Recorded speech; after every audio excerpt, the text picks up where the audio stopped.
Hi. Today, we will learn about different console functions in JavaScript.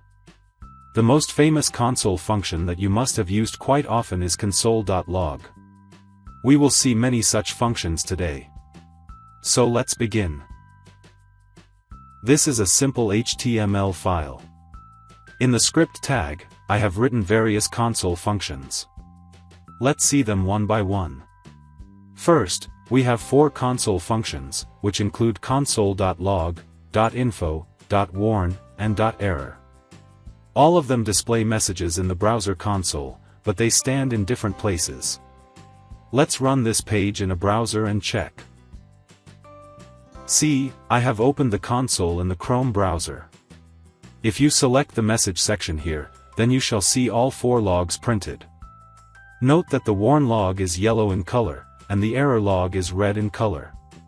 But now, if you select the errors option, then you shall see only the error logs.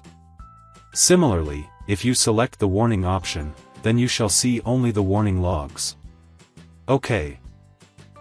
Next, we will use the console.log function, and we will try to give some style to it. So first, we have our text that we want to print in the logs. Write %c before the text. Then, we apply some CSS to the text, like its color and font size. See, this is the output. Our text is bigger in font size and is blue in color. OK. Next, we have a simple JavaScript object here with name and age as the elements. We can print this object in the logs using 3 functions. One is console.log. Second is console.dir. And third is console.table. Let's see the output. See, this is our output. Let's expand them. This is the object output with the console.log function. This is the object output with the console.dir function. And this is the tabular object output with the console.table function. This function is very useful to print the JavaScript objects in a well-formatted tabular manner. OK. Next, we can group the logs. First, we have to create a log group using the console.group function. Here we give the group a name. Then we add some logs to it. We can use any console functions here. And at the end, we need to close the group by calling the console.groupEnd function. Let's see the output. See, user info is the title of our group. And we have 3 logs under it. Instead of group function, we can also use the groupCollapsed function. So, this group collapses by default. We can click this arrow and expand it. OK. Next, we can calculate how much time is taken to print a certain log. For example, suppose we want to use a big for loop, and we want to determine how much time it takes to complete all the iterations, then we can do it like this. First, we call the console.time function. Give it a name. Then, we have our big for loop. And at the end, we call the console.timeEnd function.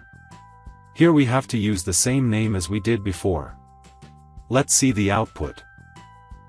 See, the big for loop took almost 125 milliseconds to complete. OK.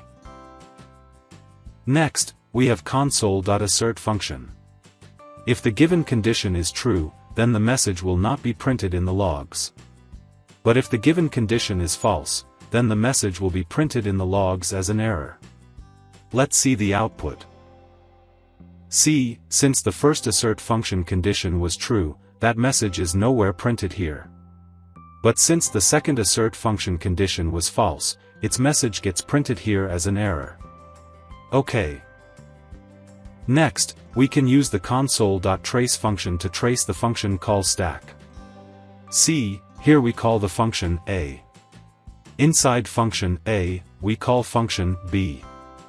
And inside function b, we use the console.trace function. So the first function to give an output will be function b. Then will be function a. And function was called from the script tag itself, so we get anonymous as the output. C, first, B. Then, A. And at last, anonymous as the output. So that's it. That's how you can use various console functions in JavaScript. Thanks for watching.